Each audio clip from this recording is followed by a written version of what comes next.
dari Umurani di Bekasi. Alhamdulillah terjawab sudah pertanyaannya yang dulu pernah datang pada saya. Apakah termasuk fatherless ketika Nabi Ibrahim tidak hadir dalam pengasuhan Nabi Ismail secara kuantitas, sedangkan kehadiran sosok ayah sebagai mitra pengasuhan sangat dibutuhkan?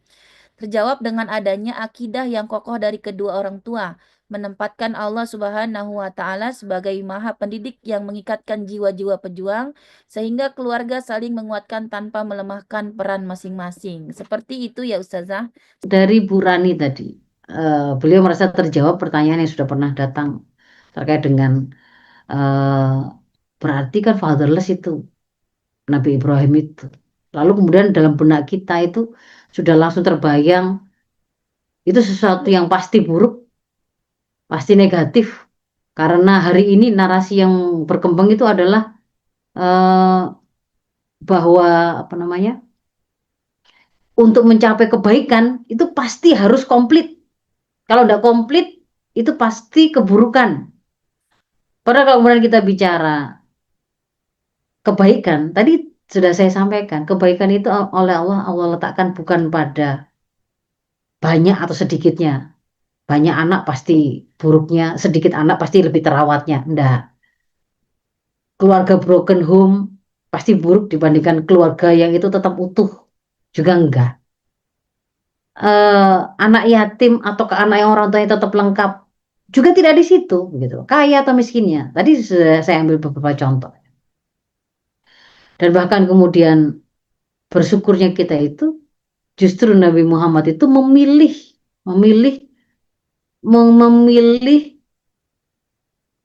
untuk dijadikan sebagai teladan itu sesuatu yang lebih memudahkan umatnya itu meniru, gitu ya. Misalkan beliau itu seandainya beliau mau, sebenarnya beliau itu kaya raya, tetapi beliau kan kemudian memilih untuk menjalani hidup itu dengan sangat sederhana, meskipun dibawa pada masa hari ini pun sangat sederhana, mungkin malah terkesan miskin, padahal beliau sebenarnya kalau mau, ya, Allah itu bersiap memberikan apa saja yang beliau minta kalau kemudian beliau mau. Tapi kan beliau memilih untuk hidup dengan cara seperti itu. Nah itu kan sehingga kemudian umatnya yang ada dalam kondisi pro keterbatasan itu lebih mudah untuk meneladaninya. Tidak kemudian lihatlah Rasul Rasul apa namanya, meskipun sudah tua tetap saja memimpin pasukan perang berjihad ya karena gizinya tercukupi, karena kaya raya, misalkan karena sejahtera. Kan nggak mungkin ada kalimat begitu kan, memang Nabi Muhammad memilih untuk menjadi teladan yang itu memudahkan umatnya untuk mengikuti. Beliau juga Allah kehendaki itu yatim. Perjalanan hidup beliau itu hendak dijadikan contoh, dijadikan teladan, sumber pengajaran oleh Allah. Yatimnya itu ternyata kan kemudian tidak berarti kalau yatim pasti jadi buruknya. Tidak, tidak harus. Dan itu juga ada banyak selain kalau misalnya itu kan nabi, kan yang nggak nabi tadi juga sudah beberapa sudah saya sebutkan contohnya. Ada kebaikan. Jadi tidak terletak pada di situ. Nah, bisa terbayang yang namanya para bapak dan mereka adalah orang-orang yang memang di antara orang-orang yang istimewa, entah itu karena diberi kepakaran tertentu, keahlian tertentu, dia menjadi pemimpin umat. Bisa jadi mereka adalah orang-orang yang akan sedikit banyak waktu dan kebersamaannya dengan keluarga itu akan terkurangi karena untuk merealisir sesuatu yang lebih besar. Lah kalau kemudian dia itu pemimpin umat tapi kerjaannya di rumah terus saja gitu ya. Enggak apa namanya? Oh, di rumah saja harus menemani istri dan anaknya. Dan nanti ada banyak hal yang terbengkalai di situ. Ada kalanya itu kalau dia adalah ulama rujukan, dia harus menyampaikan ilmunya mungkin ke kota, ke sana, ke sini. Yang itu mungkin akan meninggalkan anak dan istrinya, terkurangi porsi waktunya. Ada orang-orang yang dia itu dikehendaki oleh Allah memang memiliki kepakaran atau keahlian, ya, diarahkan, diberi kesempatan untuk jadi kepakaran dan memiliki kepakaran dan keahlian tertentu yang tidak banyak orang yang punya, misalkan dokter, spesialis anak, konsultan syaraf anak atau bedah syaraf anak, yang itu mungkin se-Indonesia cuman jumlahnya itu kurang dari 10, kurang Pintenan. dari 5. Yang padahal ketika kemudian dia harus melakukan pelayanan itu ternyata mengharuskan bisa jadi ada menghabiskan waktu itu. Misalnya kalau orang-orang yang bedah syaraf itu satu satu kali operasi itu bisa jadi sampai belasan jam. Ada kalanya seperti itu.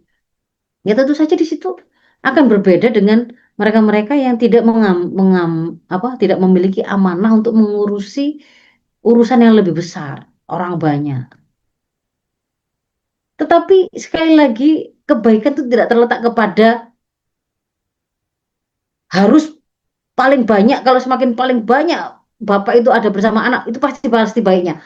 Belum tentu yang dia bertiap hari juga ada di rumah 24 jam nggak ngapa-ngapain, scrolling HP, main game online, nggak sama sekali nggak ngasih perhatian kepada anak juga banyak gitu. Jadi bukan terletak kepada dia ada di rumahnya membersamainya gitu. Tapi kebaikan itu adalah pada ketaatan. Bagi mereka yang mendapatkan amanah khusus ini, berarti itu kan bagian dari ujiannya. Maka kan mereka menyiapkan diri itu untuk memiliki keikhlasan, kehilangan banyak kenikmatan dan kesempatan-kesempatan itu. Sembari kemudian senantiasa memiliki ketawakalan kepada Allah. Kalau memang ini memang adalah porsi yang harus saya lakukan sebagai bentuk ketaatan kepadamu. Kan begitu kan ya? Maka kita husnudon, pasti Allah akan memberikan kemudahan, akan membantu saya menyempurnakan apa yang menjadi amanah saya. Nah, kalau amanah saya ditambah, di sini ini kemudian waktu saya terbatas, mungkin karena Allah memberikan keberkahan di situ. Ketemunya mungkin seminggu sekali. Tetapi kemudian Allah berikan banyak kebaikan dari jalan-jalan lain, begitu ya. Anak tadi tetap jadi anak yang solih. Makanya kan pesannya itu kalau kemudian kepada mereka-mereka yang karena memang ada amanah yang tidak bisa dialihkan kepada orang lain, dia akhirnya itu kehilangan kesempatan. Sekalian ikhlaskan, maksudnya sekalian ikhlaskan itu ketika melakukan pelayanan kepada masyarakat tadi, misalkan ketika mengurusi masyarakat tadi, ketika memimpin jihad sehingga nggak pulang-pulang, misalnya begitu, itu jangan sampai sudahlah habis waktu, sudahlah habis banyak tenaga, banyak sumber daya, pengorbanan, tapi kok nggak ikhlasan eman. Bagi pelakunya, ikhlaskan orang istrinya yang ditinggalkan, anaknya diajarin begitu. Dan sandarannya itu adalah ketakwaan. Koneksi kita kepada Allah, baik kita maupun keluarga yang kita tinggal. Nanti di situ itu akan tahu pertemukan itu. Dengan jalan yang terserah skenario-nya. Milih sekolah, anak itu mungkin sekolahnya nggak harus sekolah SDIT yang kualitasnya terbaik. Sekolah mungkin sekolah negeri, tapi kemudian ternyata Allah kehendaki ketemu dengan guru-guru yang tepat, yang baik, yang ajari dia itu dengan penuh kasih sayang, nggak pernah kemudian mengalami kasus bullying dan begitu ya. Akhirnya dia jadi anak yang soleh karena kesolehan orang tuanya. Ingat, ketika kita itu menjadi orang tua soleh dan kita menciptakan atau mencetak anak kita jadi anak yang soleh, Allah menjanjikan walinya itu adalah Allah sendiri. Dan karena kesolehan orang tua pada kisahnya Nabi Musa dan Khidir ya, Nabi Musa dan Khidir itu kan ada di antara peristiwa yang Nabi Musa tidak boleh nanya itu loh, tidak boleh nanya, nanti akan dijelaskan. Dia harus bersabar, nggak boleh nanya, nggak boleh protes. Itu kan ada peristiwa ketika Nabi Musa dan Nabi Khidir itu masuk ke dalam satu kota dalam kondisi kelaparan, kehausan, lelah. Mereka itu mencoba meminta ke penduduknya untuk bisa mendapatkan makan atau minum. Itu tidak ada yang membantu. Ternyata malah Nabi Musa diajak menegakkan satu bangunan rumah yang roboh gitu. Gak tahan Nabi Musa kan kemudian bertanya itu, ngapain kok? Wong ini kaum di sini ini nggak bantu kita kok malah kita malah malah menegakkan ini tadi gitu.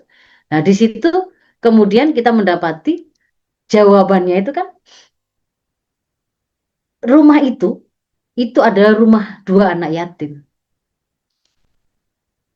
Orang tua dari dua anak yatim itu adalah orang tua yang solih dan Allah menghendaki di bawah tembok itu tersimpan harta yang Allah kehendaki akan dikeluarkan, akan dirizkikan untuk anak yatim tadi itu ketika mereka dewasa.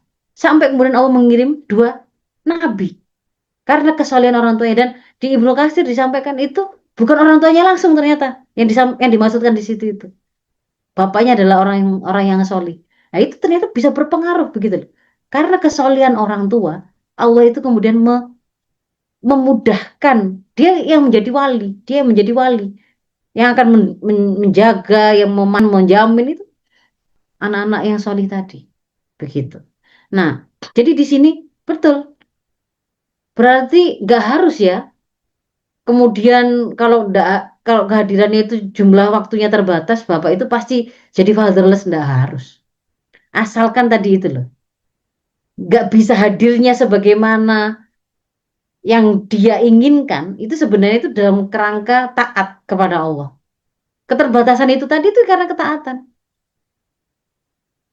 Kalau bukan karena taat, karena dia kongko-kongko saja, karena dia hanya main-main saja, dia sibuk melakukan hobi sana sini yang itu kemudian sebenarnya hukumnya itu mubah saja sementara mendidik anaknya, membersamai anak itu wajib. Maka itu bukan ketaatan. Lah kalau nggak taat begini nih biasanya itu yang nggak barokah dan justru itu adalah namanya kemaksiatan yang mengatakan pada kerusakan. Itu yang fatherless gitu loh.